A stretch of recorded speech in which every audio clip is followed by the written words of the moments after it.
Welcome to everyone. This is I think, a really fun way to start the Memorial Day weekend because it's just such an inspirational. First of all, it's a beautiful book. If you can see from the cover that the visual here is just so inspiring, and it's a book that really, I think, sets the tone for the summer. It's a book that takes us all the way through the year, but there's no better place to start a book like this than at the beginning of the summer. And Christopher earlier said, he's so happy to be here with us. And the minute we're done, he's going to go out and start planting in his garden again. And so to that point, and welcome to Christopher and to Kate. This is Christopher's first book, which is really hard to believe because you've been at this a long time. And this is such a it's such a sophisticated book. You'd think maybe you had a few more before that just to kind of try it out. But as many of you know, he's a renowned ceramicist. He's also sort of the ultimate weekend farmer, not gentleman farmer, because he's very serious about it. So he's a weekend farmer, and he is on everybody's, the chic A-list, interior lists. For every design magazine. He's kind of a go-to for lamps and for tableware and other ceramics. And I can vouch for this personally, that his work is just so beautiful and colorful and just so sophisticated. His work has been in the White House. He's been featured in AD, the Wall Street Journal, and to the point of loving gardens, he sits on the board of the Garden Conservancy and also the Lenox Hill Neighborhood House. And Kate is a dear friend of the bookstores, and she is a dear friend of Christopher's, which you will see in the conversation to follow. She opened her own really beautiful, engaging, also sophisticated, elegant design store in New York called KRB. In 2014, and it offers a curated selection of objects, antiques, vintage furniture, home accessories, including a whole range of Christopher's, and she really combines classical decor with modern living and lots of color, which is near and dear to her heart and all of ours. So this again, will be a wonderful conversation, a wonderful, you'll see their relationship, and I think it's just a great way and I hope it's sunny where everyone is, to kind of launch the weekend and get ready for a drink when this is over. So with that, I'll turn it over, I guess, to Christopher to take it away. Thank you. I appreciate it very much. Yeah, when we were doing this book with Rizzoli, they wanted to work gentleman farmer into the title of it, and I really resisted that because Kate and everybody else, and anybody who follows me on Instagram, I'm not so much of a gentleman farmer. I like to go out there and dig in the dirt myself. My lawn man looked at me one day when I was digging and filthy dirty. He goes, "You'd make a hell of a hired hand." Listen, we always joke at the store that Christopher Spitzmiller has more hours in the day than the rest of us, because we're always in awe of all that Chris does, and it's very inspiring. I sleep. I get 7 or 8 hours of sleep every night. I just make the most of any day that I can. And the way that I do that is if I see something in front of me, I do it, because the mental tax of thinking about it is too high for me to pay. I'd rather just get it done in the moment. There's some things I can't get done that have to wait, but largely if it's in front of me, that thing is done. Like, it's just like, let's get it done, move on to the next thing. So it's what all the organized people in my life say you should do. So it's good to hear that you actually do it. So we'll start at the beginning. So I did ceramics from when I was a wee kid and like preschool kind of age. And I like the idea of being able to give something to your parents or to a friend that they could use it and it would have some usable part of somebody's life. And so all throughout school, whenever ceramics was available to me, I took it, and I graduated. And while I was at boarding school, I became what was called a ceramics major, which is a misnomer because it only meant that you got a grade in the class. It didn't need it. But of course, when I told my mother I was going to be a ceramic major, she pulled the car over to the side of the road and was like, honey, I think you need to find something to do that's a little more lucrative than this, you know. So I thought that I would be like a lawyer or a, you know, banker like everybody else in my family. I would do this on the side, like everybody else, like I garden now. So I graduated, I moved to Washington, D.C., and I had no idea what I was going to do. And I was an intern at the White House, and then I got a job with a PR firm. And then you got the summers off when you work for the PR firm. So I got together a show of work and I had it at a friend's store in Washington. And then Mac Hope was opening Meacock's Gardens, which you all know out there in the Hamptons. And there was this prefab shed that I work from. And he said, why don't you come out and be potter in residence? So I loaded up my car and my kiln and drove out there. And every piece that summer broke like as soon as it came out of the kiln or right after.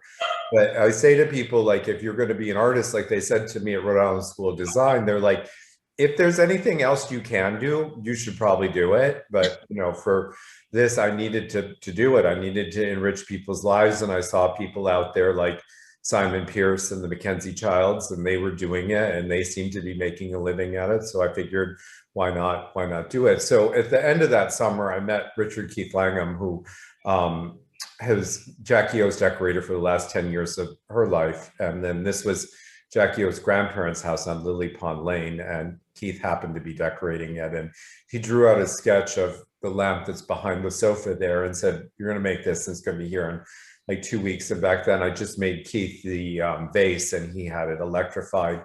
So I learned to teach myself all the different things that needed to be done. This is my very first studio in Washington, D.C. It was a subterranean studio in an old schoolhouse across the street from Montrose Park and down the road from Dunbarton Oaks.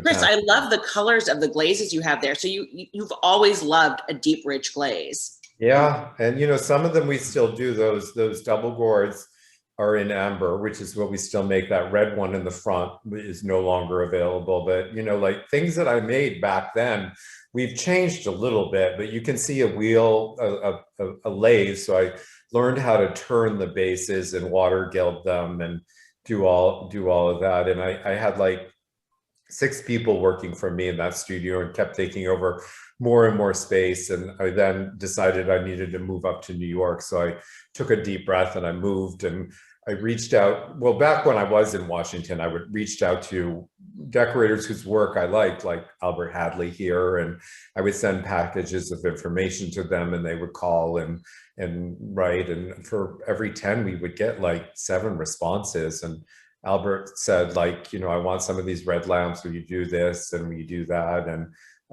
you know, we finally met up and became friends and were really, really close for a lot of years. And when he died, David Kleinberg said of Albert, he said, for a man who didn't have any kids of his own, he certainly raised an awful lot of us. And I feel really warm inside to have been one of the kids that he got behind, because he made it his mission to find people who were off the beaten path and to give them work and to encourage them to do things, much the way I think I'm doing, and I think Kate is doing in her store. She's, you know, not always relying on like the normal everyday people. She's finding people off the beaten path, which is a really great thing.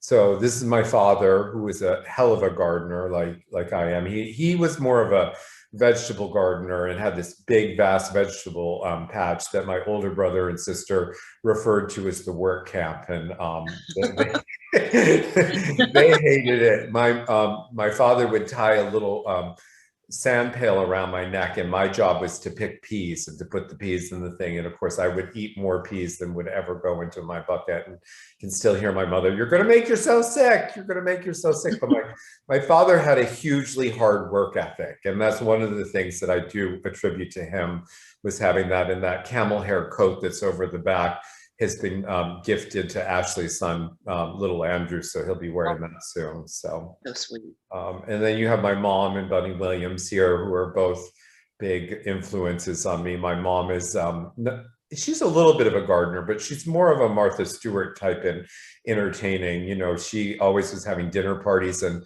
I was buying books on how to fold napkins and say, Mom, will you get this for me? And she'd get this and I'd fold all the napkins for her dinner party. Yet when I came out of the closet, she was surprised that I was gay. And I was like, no, the writing was there on the wall. And then Bunny Williams and John Roselli, who have become sort of taken over the role of Albert in my life and have become my sort of like godparents. And I see them a lot and encourage me. This is the first studio that I had in New York. It was on 37th Street. We're on 35th Street now, in an article that was done in Departures magazines. And I like to say that I do jewelry for people's living room or bedroom or wherever they decide they put my lamps. And this sort of sums up that sort of jewelry effect in it. So. All of your lamps are forever pieces, Chris. I mean, I think that everyone who buys one of your lamps from us, it's something that they've looked at, they've longed for, and they'll have forever. They're even me, I have the same ones. I have the same bedside table lamps and the same living room lamps that I've had forever. I'll bring in some new things from time to time. Like I brought in a little tall Hadley lamp and I put it near my dining room table that I use as a desk so that I have some better reading lamps. But I'm like, they're great. I don't need any reason to change it. So when I'm working, I start on the potter's wheel and I make 6 or 8 shapes that I like. And then of the 6 or 8, I pick out the one that's like the best one. And we make a mold out of it and produce the shapes out of molds and then put 2 and 3 coats of glaze on them to get those rich, vibrant colors. And then they're sort of wired up and appear out there in the world. This is Alex Papagristides' library. The lamps previously resided in his former apartment in his bedroom, and he moved these into his library, and he got some different lamps of mine for his bedroom, and his living room has a pair. Alex is a great client because he's like a locust. Kate will attest to this. He sort of devours stuff when he comes in your shop, and it's fabulous. Just up here at the farm yesterday. So, and then this is my friend Ashley Whitaker and some of our Patricia lamps, and they're in sort of like a camel-y kind of warm beigey color and Gracie wallpaper. And then this is the Wilbur and Hillary Ross's guest house in Palm Beach. And Mario Botta, who is a good friend of mine for a lot of years, did this house for them. Bunny had done the big house and Mario did the guest house, which is not such a little guest house to do. But when they were working on replacing the windows in the big house, Hillary and Wilbur stayed in this bedroom. That wallpaper is some of my favorite there. So this is my very fashion-forward days of Washington, D.C. What a tie, Chris. The Nicole Miller tie that at the moment we thought was like the thing, you know. So I was in the same intern class that Monica Lewinsky was in. There's that picture. We were all up there. I did not know Monica. I worked in the East Wing. She worked in the West Wing. I would say to people, I wish we were friends because I would have kept that whole thing quiet anyway. But it was pretty great to be able to work there. The people who take care of that house are amazing. Everything about it was great. I worked in the social office, so we gathered people's social security number and their date of birth because you can't have any outstanding, you know, criminal activity or no parking tickets taxes if you're going to go to the White House. So we do all that. What I didn't know when I was there, when I was working for the Clintons, is when they would leave the White House, I would make lots of things for their house in Washington and their house in Chappaqua. And then Laura Bush purchased on her own from a store in Washington a pair of my lamps and put them in the upstairs of the White House. So we had this sort of little White House thing going. So Michael Smith was then named the White House decorator, and I got out a pen and paper and I wrote him a letter and I said I wanted to donate some lamps, and he said absolutely. And he showed up to my studio in the depth of the recession and he showed me this picture of, well, it wasn't this picture, but it was an architectural rendering of the room with the lamps at the end of the Oval Office, which wasn't the place that I was thinking they were going to go at the White House. You know, I don't know where they were going to end up, but I was really bowled over by this. And when it happened, Claire Potter said about it, you should pretty much retire now because it's gotten as big as it's going to get. And for all those years, we were on the cover of the New York Times or Wall Street Journal pretty much once a week. It was pretty great. It's pretty fabulous. Yeah, and then this is Michael's, the living room of the family White House upstairs, and same lamps in a different color. You can see how they changed so much. These were the same ones I showed in Ashley's slide. Ashley's were beige. The last ones were Prussian blue. These ones are olive green. You can see how the color just changes them. This is a regular sort of like, you know, weekend supper at the farm. And these are my marble dishes that we went back to start making dishes again about, maybe it was 8 years ago. And we do them in these swirl colors. We do them in flowers that I grow. We do a dahlia set, a sweet pea set, a peony set. These ones are made with the old sort of like technique of like slipware, where the white is put on the plate and we move it around with the color on it and get the right amount of motion, and then stop the motion and put clear on it and fire it. So this is a part about the house. There's a before and after pictures. So this is how I found the house in October of 2005. It was looking like something out of a Wyeth painting, and you could imagine Christina pulling herself up in front and then up those stairs, and there were honeybees in the walls of it. It didn't look like people were living there, but people were living there. And it spoke to me. There was something about it. It was what I could afford at the time and what I wanted, and you know, I wanted to make my own thing with it, so I bought it, and I sort of slowly worked on it. And it was 6 years of really expensive renovation work, of new chimneys and new heating systems and windows and reconfiguring it and bathrooms. And the recession came along in the middle of it, and I had to stop working on everything and say, okay, we're going to take a break. And then during all this time, Margaret Russell, who is at AD, would call me and say, I want to run your house. And I say, okay, if you want to shoot the new chimneys or the new heating system, you're welcome to come, but there's nothing going on inside of here. So we finally got it together with the help of Harry Heisman. I decorated the inside of it, and AD came and photographed it. And what's cropped out of this picture is I had begun the garden, but there was an old garage over there that looked like a shack. It had like no door on it or anything. And the AD photographer was like, well, what about that shack over there? And I'm like, you cropped that building out. It took everything in my pocket to get us here today. We'll get a perfectly good picture. And this is the picture that they ran. So back to what it was like before. It was like my own little personal gray gardens. They hadn't cleaned the gutters in years, and the front sill of the house had rotted out, and raccoons could have. You have vision, Chris. I mean, I think yeah, we can say that. And guts. And yes, I wrote to my friend Penny Madison, who's one of my fairy godmothers, and sent her these pictures, and she said, well, it's a good thing you're young. You know, but you could just see how the big sheets of glass were there, and this is how I changed it. And it wasn't any magic wand. I did it as I could afford to do it, and I got it all done. I painted it and did that heating and air conditioning system first, and the shutters and the sort of porticos were some of the last things that I did to the house. And you can see the geese there, who are sort of the new additions to it. This is my first kitchen, which is where I'm sitting right now. The view that you can see was all exposed brick back there, and a lot of linoleum, and you know, it was fine, and the kitchen worked, and I cooked out of there for years and years. It was one of the last things that I did. But here's the view from the upstairs of it. The oldest part of the house is the kitchen. The kitchen dates from the late 1700s, and the family lived in here and slept upstairs, and the fireplace heated the whole thing. And as the farmers did better, they added on the front part of the house. And I'm making, in this picture, a rhubarb pie. Rhubarb is in season right now, so I need to start making those pies, which is a recipe that I got from John Roselli and have varied. Oh. This is the blank slate that was my first garden. The farm was a dairy farm for a lot of years, and then it was a horse farm. So there were these big, vast fields of just lawn everywhere.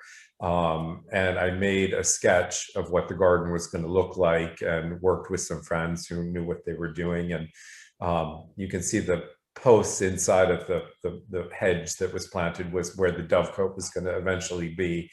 We dug the beds in and put those hornbeam in, and they were was the dovecote a part of the plan from the beginning? Very beginning, it was a part of the plan, and that's the shack of the garage. It looks pretty good in this picture, but from the other side, there was no door on it to close there. It was always part of it, but you know, like I could afford to do the garden, and there was a man in Virginia who bought a really grand house, and his wife said to him, you need to get the house done before you do the outside. So I had a little bit of garden space up near where my chickens are now, and I planted vegetables, and then I planted dahlias, and I planted sweet peas, and I grew things up there, but I never had a big thing. And I wanted to have my house done before I did that. So I stuck to the plan, and this was us putting the beds in and laying it all out. And it's hard to believe that like this, and then the big pile of manure in the front, which I in the beginning would buy from farmers. That's all cow manure then that we till into the earth, because I'm a firm believer that the best fertilizer you can get your hand on is good soil. And to improve your soil every year, we spread composted chicken manure on it, we till it up, we do this and that, and then the field up there is where the pool is now. This is tulip season, which just wrapped up here. So I plant 2,000 or 3,000 tulip bulbs in those beds every year. And then alongside the fences or under the fences, I plant sweet peas, so that in the end of June and beginning of July, sweet peas sing along those fences, and then dahlias take over their place in the fall. And we dig out the tulips, and we plant zinnias and snapdragons and all sorts of different things in there, so that there's always something blooming. And then that's my new garage that should be a greenhouse, but it's a garage, and we make it into a greenhouse in the winter with a lot of grow lights in there. And then this is peony season, which is gorgeous, just about to happen. Till it tablecloth. And how many types of peonies do you grow, Chris? There are 450 peony bushes here, or plants here, and then there are at least 3 of every variety. So I have a lot of them, which is good, because there's one called Early Bird that starts blooming in mid-May, and then the tree peonies start, and then the rest of them start. So we've had a little bit of peonies, but it's that first week in June up here for us is when they really come on. So this is in the book, there is the name for each of these peonies, and in the back of the book is a resource that I purchased them from. I like these open form peonies that are called single or anemone form peonies in some case. The one in the upper corner is a tree peony, and then the one in the lower corner is an Itoa peony, and all the rest of them are herbaceous ones. So I don't know, I'm kind of manic in my my planting and purchasing, and I just tend to buy colors that I like, and they sort of work together. You know what I mean? Like I just, you know, you make a statement. You buy it, you get enough going and growing to make it a visual statement, and it's really beautiful. Mm-hmm. You'll get to enjoy it. So this is the garden when it was photographed by AD, which I had not imagined, because we put it in the same year that this picture was taken. And you can see without the dovecote there, it was fine, and the hornbeam began to fill in. And one year for Christmas, I asked Santa Claus, I said, please, I've been a good boy. If I could just have my hornbeam fill in, I'd be happy. But there's an adage in gardening, and it applies to a lot of life, that the first year it sleeps, the second year it creeps, and the third year it leaps. And I have absolutely become a believer in that, and you can see it. So then this is what it's like with the dovecote in it, which looks like it had always been there. And the windows were purchased on the side of the road. I think that they had come out of a schoolhouse. Whenever I build a new building around here, I buy old elements to work them in, so that the building doesn't look like it's brand spanking new, because I want to avoid that. I want it all to look like it's always been here. And I think pretty much I've been able to accomplish it. So this is the end of the season. This is late September or maybe early October, and the dahlias have taken over those fences and have come 6 to 8 feet tall, and we cut from there and bring them in the house. And it's just a joy to be around, and you can see how big the zinnias have gotten. This is my friend Martha Stewart. Every year we load into the car and go to the Congressional Poultry Show in it's in Massachusetts, Springfield, Massachusetts is where it is, and we argue over who's going to get this chicken and who's going to get that chicken. And I come home with 2 chickens, and she comes home with like 15 and tells all of her friends that I got the best ones. So, you know, Martha and I have a lot in common with the birds and the gardening and everything. And there's a lot of her influence everywhere in what I do. So every year I show my chickens at the Dutchess County Fair, and there's a movie that if any of you haven't seen out there called The Chicken People, which is a part of Amazon Prime, and chronicles like the movie Best in Show, but instead of it being fictional people, they are real people. Oh And it my. shows you how to prepare and get your birds ready for showing. And this is me getting ready with one of my Buff Orpingtons, just like you would wash your dog for. This is my favorite. And I always show the girls whenever you wash the chickens, and they think it's just the wildest thing. And the chickens don't mind it. The beginning, they're not so thrilled, but after they get under that warm water, they're kind of like, this isn't so bad, you know. Just sort of go with it. Kind of warmer than a dust bath. Yeah, and then another Martha influence is the peacocks. So I have one India blue one called Anthony, and then the blacky one is a bronze peacock, which is really rare that we're trying to breed this year. And then my pool. So when Albert Hadley died, he gave me a bunch of scrapbooks that he had compiled, and the upper picture was in the scrapbook. And I didn't, if you read the thing, it says, you know, obelisks of clipped hemlock, birds, figures, but it doesn't say where it is, you know. And so I learned through Instagram, where you can figure out anything, that the pool existed in Maryland, and it's at Ladue Gardens. And to me, the black and white picture was even more powerful because it looked like a pond, and I like to swim in natural bodies of water.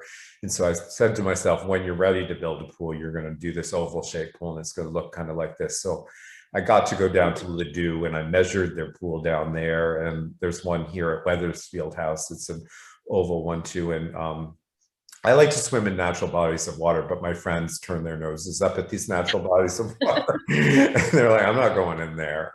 Like today I was showing somebody my pond, and they're like, but are there leeches in there? And I'm like, not that I've discovered in all the years that I've been here. So we made a plan up with my architect, Jonathan Parison, and there's the oval pool in there, and it's surrounded by hornbeam, and there's beds inside of it. And as you go in the gates, there are beds of the peonies and lilies on either side, flanked by each other and mirrored again. And peonies and lilies are inherently good bed mates because the peonies flower early and give you a show now, and then the lilies flower in June, July, and August. So you have pretty much an endless thing. And the lilies like hot tops and cold feet, so the peonies provide nice shade for them. And then in the two borders that go on either side of the pool house, I have roses in there, and across from the pool I've got a row of dahlias going on. And so this was the pool in process, and you can see from the corner of the garage there that oval shaped window just on the other side of the chimney, and that's an old window that I got for in that space. I've already purchased some Gothic windows and old carriage house doors for my barn renovation that I got going now. But that's exciting. Yeah, so these, you can see the beds in formation. That space up there was fairly flat and level because that had been the riding ring for the family that was here before. So on Instagram as well, I follow Paige Dickey, who's one of my really good friends, and she posted a picture of this building, which is at Arundel Castle, and it's done by these people called the Bannermans. That they do these hornclad buildings, and they've done them there, they've done them at Highgrove, and they've done them in Houghton. And I'm like, this is what I need on my pool house. I need some horns. So this is the pool house completed. So the pool house is one part the Bannermans, one part the Temple of Pan at Austerley, and then the porch, big portico, is one part Bunny Williams. So this is, I love spending time up there. The geese love spending time up there. My friends love it up there. So it's pretty gorgeous and glorious. It's got quite the view. Yeah, all the antlers came from a local farm. They were all from what are called fallow deer, and all antlers. Well, most all you know, these animals, they shed their antlers in the winter and grow new ones in the spring. So you walk the fields in the spring, and they collected all these, and I purchased them. And then the ones on the top are either elk or axe antlers, and those I bought from different various sources. So birds like making their nests up in there now. So it's a whole thing. And then these are the geese. So in the beginning of COVID, Martha gave me 8 eggs of geese, and I really didn't want geese, but when Martha Stewart gives you something, you say yes and you smile. Thank you very much. And I put the eggs in my incubator, and they hatched. And we have goose Joan Rivers on the right, and you can see why we call her Joan Rivers is she has a little bit of bad eye work going on. Who's the other one is Goose Pat Altschul, there, and they've have lots of offspring. There's in the other room. They have more friends now, don't they? They have more friends. Like 6 of them. There's 4 big ones, and then we're going to keep 3 of the smaller ones, and some of the other ones are finding homes all the time. And then this is the garden from the pool house, and you can see all of those lilies, and imagine underneath those lilies where the peony leaves are. And then in the spring, Kate just saw that there's camassia planted all around there. And then gorgeous. In the late summer, it turns into Russian sage, and there's 2 bamboo stakes in the back of it. And that was to house tomatoes, because I didn't have any enclosed area to grow tomatoes. So I planted them up there, much to my friend Memory Lewis's huge dismay. Memory was like, that garden is far too fancy to plant tomatoes in. And I'm like, it's a spot to grow tomatoes. We're going to grow tomatoes. And they've been moved. So now Memory can get a good night's sleep knowing that the tomatoes are in their proper place and not in that fancy garden up there. Oh. So along the way, my contractor convinced me into re-insulating the house, which was not part of my plan from the beginning, which involved taking out all of the sheetrock and all of the walls. And I literally freaked out at this moment. I called my friend Claire Potter and I said, what have I done? You know, I mean, it was a house and it's not a house anymore. It's like this skeletal thing. And she said into the phone that day, she said, listen, when all those contractors, which will run late, leave your life and are gone, you won't think of any of this. And it's like giving birth to a baby, and all you will do is enjoy it. And I have to say, Claire was incredibly right, because that's been the case for the last, 8 years that it's been all done for. And we've just been enjoying it and adding to it. So this is the downstairs of the space that we were looking at. You can see the carved space, the carved stairway, and or the curved stairway, and how it's done. And the gold dog head was from Mario Botta, and Harry helped me find that mirror at an antique place in Hudson. So one of the few family pieces I have in the house is that Sheridan card table there that came out of our house on Cape Cod. Oh, this was what we did to rework it. There was a little book room at the end of the dining room, which made no sense at all. And the dining room dead ended out of the kitchen. So we got rid of that. Jonathan showed me how we could get rid of that, create a bathroom in the space underneath the stairs, which was open to the library, and move the bathroom to another location, and sort of reconfigured it to make it sort of work better for today's living.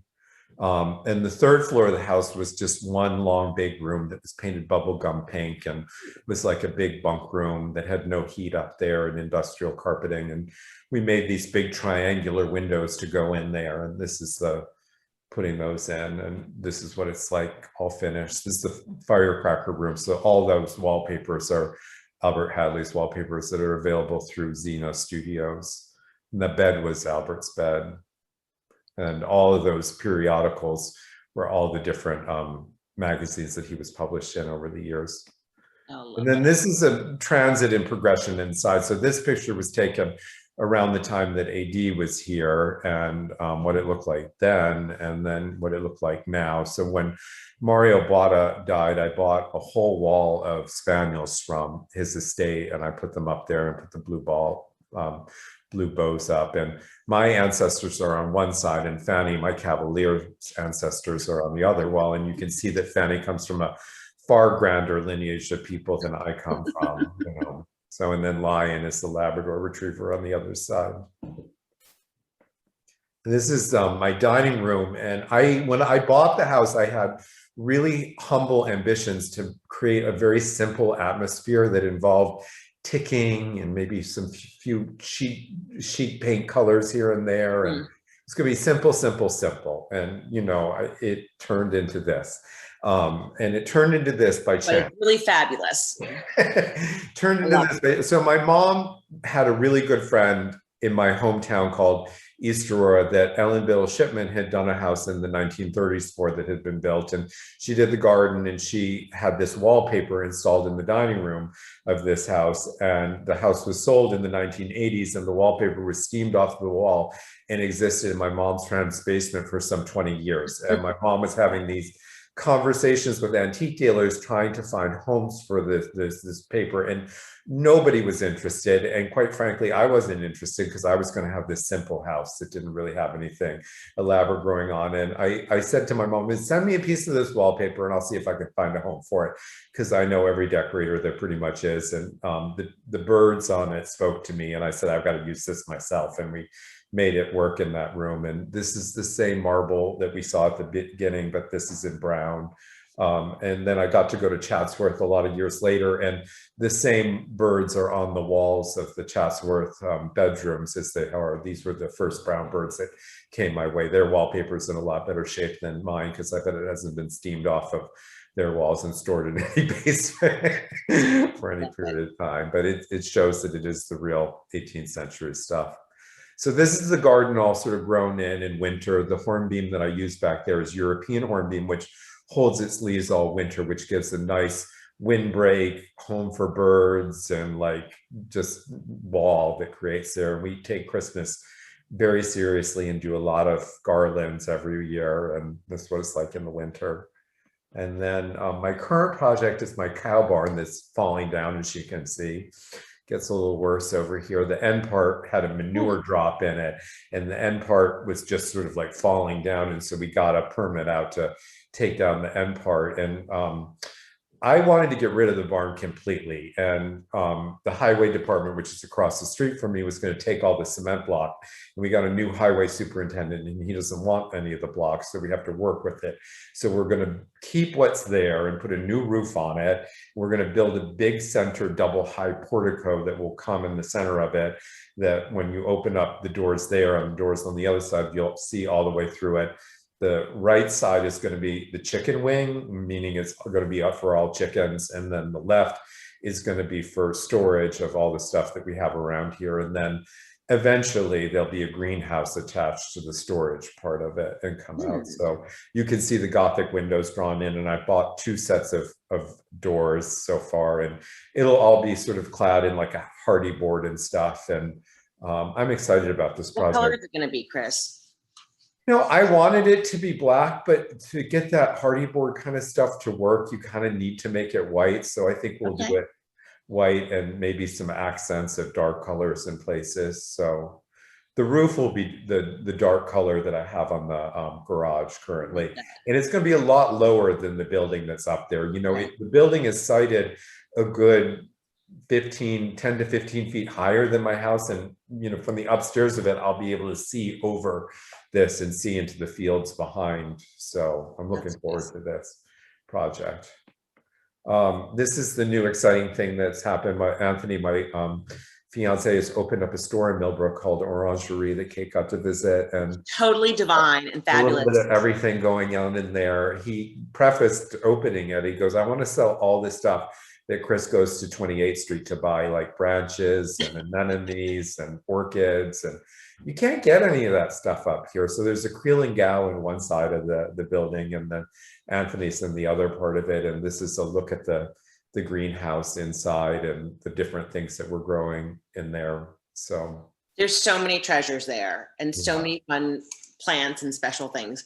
I'm kind of obsessed with the dwarf morning glory topiary I bought. It's really, I'm going to keep it alive. That's my goal. That little blue one, did you buy the little blue one? Yes, I couldn't resist, with like the true blue flowers. I have some of those. They're really, really pretty. I mean, there's something about true blue flower. Oh, look at that picture. Isn't that? So this is a picture that's in the end papers in the book. And you can see the barn when it was all there, and what we're, and the pool sort of shortly after it was built, and get a good sort of perspective of the whole thing. The fence line is my property line, and the brook that you see along here is where the farm gets its name from. And the building next to my house is the Grange Hall, where we make all the pottery and plates. And all of that is 5.5 acres. And it's plenty of enough acres for me. I'm really quite happy with it. One day, Martha asked me what Kubotas I had there, and I proudly looked at her. I have 3 wheelbarrows, and recently somebody asked if we had a golf cart to drive people around, and I said no, but they can use the wheelbarrows, and we can put the people in the wheelbarrows and move them around. I like getting the exercise of doing it, and you know, so it's all pretty good. So I'm ready for some questions now. That's pretty much all my spiel. So shoot away. It is as beautiful as it looks in the pictures, Chris. Thank you you. know, and it's just always such a treat to go there. And you are always so generous with your knowledge. I always appreciate that. Yeah, that's why I wrote the book. I wrote the book to encourage people to do some of the things that I've done, to renovate, to cook, to entertain. I had people in the house when I had that bad, crappy kitchen, and I cooked Thanksgiving dinner from it. And we sat down in the dining room that I had then and ate, and I entertained all along. So it's like, don't let things hold you back. Totally. The message is just go forward and just do it.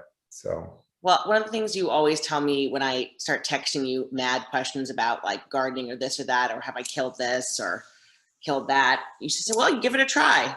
And when I was planting something, it sounds so silly, but you told me, you know, you can move it if you don't like where you plant it. And it sounds ridiculous, but that had never occurred to me. I just thought I'd plant it and it was there forever if it survived.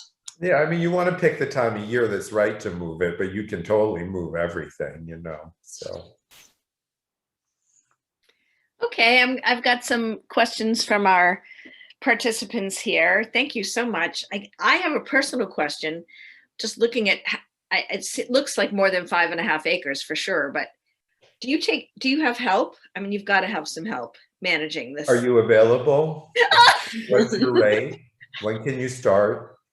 You're not above cleaning a chicken coop, I hope. Because I'm not, and I know good help is hard to find, but it just seems like a tremendous amount of work. We have 2 professional women gardeners that work for 6 hours together 1 day a week. And then when we need it, there's more watering that happens. And then on the weekends, I have some guys that do clean out the chicken coops and plant heavier stuff. And we just took all the tulip bulbs out of the ground. And last year we planted 13,000 bulbs all in all, and they helped a lot with that. But like after I get off the phone, I'm going to go out there and plant some sweet peas because the rabbit ate the seeds that I planted. And I took some sweet pea starts home from Anthony's store, and I'm going to put those in the garden. And, you just learn to make it all sort of work. And it's a lot, and it's a big responsibility. And when I went back to the city, the people in the Grange Hall took care of the chickens and fed them and did that kind of stuff. And the gardeners came more watering things. But now that we're up here most of the time, I really enjoy doing it, and I want to build that greenhouse. But I know the moment that we do the greenhouse is the moment that we're probably going to have a full-time person here. Mm-hmm. And it kind of scares me because it's like, I can afford it. It's just like, I don't want to let go of the responsibility. It keeps me so occupied and so interested. And I do have a lot of people who work for me in the city and in the pottery up here. And that does afford me the time to be the gardener that I am and to take care of the birds and to be able to do all that. So the short, and there's somebody who cuts the grass. If you totaled it all up now,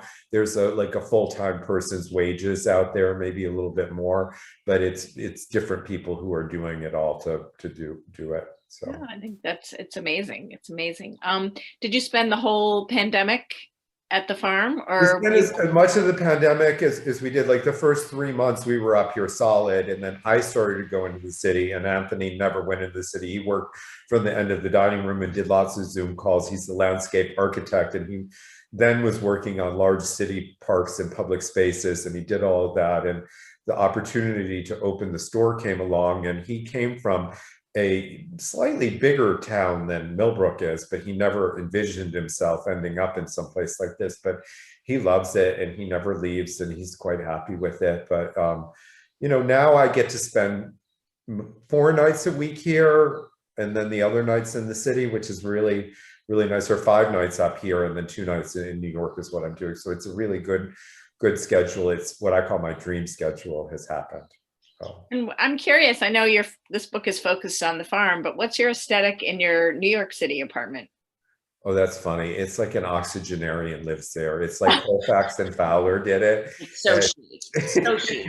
I mean, it's like, I need to include a picture of that in the slideshow because I think it would be great. I would love because to see. It's a big juxtaposition to like how I live here and how I live there. And I live in the same ways. Like there's a little garden in the city, and I garden and I entertain and I have people over, and I am the same Chris Spitzmiller in the city as I am up here. But it's like, dark colors. There's not a lot of light. there's, you know, it's like Colfax and Fowler did it for an 80-year-old is what it's like, you know, and I love that. And I'm very happy with it. And I tinker with it every so often, and then I put it back the way that it was. I bought a big fancy 4-poster bed from Bill Hodgins' estate, and there's no room in the house here to put it. And so I brought it to Manhattan and I put it up, and the color of the bed is primarily sort of celadons, and it looks really good in the room, but it's like so big in there. And Anthony's like, okay, King, whatever. So like the big bed will be moved out, and the old bed that Albert Hadley made for me all these years will be put back in there. So I like play with it, but it ends up, we are doing the chairs in my my dining room, which is also my living room, which when I got the 1-bedroom apartment and I showed it to my mother, who was horrified that there was not a separate dining room. And I'm like, Mom, there'll be a table there in front of the window and I'll eat dinner there. And she's like, there should be a separate dining room for you. Like my mom is, you know, and you know, so anyway, back to the chairs. So I have brown leather chairs that I gave to Ashley, and I'm having some chairs done in some like blue leather, because I purchased a pair of chairs from Kate that were in this sort of like light blue color, and it looked really great in the apartment. And the chairs are no longer there, but I am going to use the blue leather, and so that'll be a nice pop of useful color. And I have a collage that Albert did, is my only sort of like modern thing in there, I think, you know, so. I thought this was an interesting question. Did the pandemic have any effect on your creativity? You know, there was a lot of stuff that I was supposed to get done in the pandemic that I didn't get done. Like I was supposed to make more brackets than I did, and I was supposed to do this. And I left the house and I went over to the pottery, and I really tried to keep up with the orders that we had. And I learned what I could do and what I couldn't do, and how important the people who work for me really are. And I was so thankful when I got just even one of them to come back and work with me again. You know, I'm just thankful that we have this place, and that we were able to be up here and could go outside and could play with the geese, and we could, you know, do all the stuff that we do. Like that's the part that really, because before Anthony met me, he lived in a 350 square foot studio apartment in Manhattan. And the apartment, which I'm happy to include in another show, it's a good sized apartment, but to be there all the time would have been a lot. So I'm very happy to have been up here. Good. So we talked before we got on the air, and you talked about, you have some recipes in the book. I'm curious, can you highlight some of your favorite recipes? And you're not just a gardener, you're definitely a Renaissance man. You've got all sorts of skills. So I'm definitely interested in the food, and so are some of your audience members here. I wanted there to be a page of recipes for every table setting that I did. And Rizzoli was like, whoa, whoa, whoa, whoa, whoa. He's known for lamps and pretty rooms and gardening. I don't know about his cooking. And, you know, they said, well, we'll allow you 2 recipes for every season, and you have to grow it in order for it to make it in the book. So there's a chocolate chip cookie recipe that's very easy to make. You have to have parchment paper to do it, and you remove the cookies when they're slightly still doughy and undercooked, and let them finish cooking on top of the stove. There's a roast chicken that I'm going to make tonight. That's a recipe that my mom and I worked on, from a variation of something from the Zuni Cafe, where you salt the chicken inside and out after washing it, and put it in your refrigerator uncovered for at least a day, if not longer, and let it all dry out. And then you get a pan with a couple of tablespoons of hot oil going, olive oil, and sear the top, and then you sear the bottom, and you put it in a 450-degree oven. And there's something that this salt does to the chicken that makes it absolutely magical, and it's got more flavor than you can ever dream of. And I quarter the chicken into 2 pieces of the breast and 2 pieces of the dark meat, and it's really, really, really a favorite. And there's rhubarb recipes. There's some other recipes that I'm not thinking of in there, but I tried to do easy stuff, because like, well, there's a souffle recipe in there, which is not easy, but it's become one of my staple things. And today I had two friends from Paris who were visiting the farm today, and I made them the cheese souffle, and they liked it so much that they're like growing at the scraps at the pan. And I'm like, there's more over there.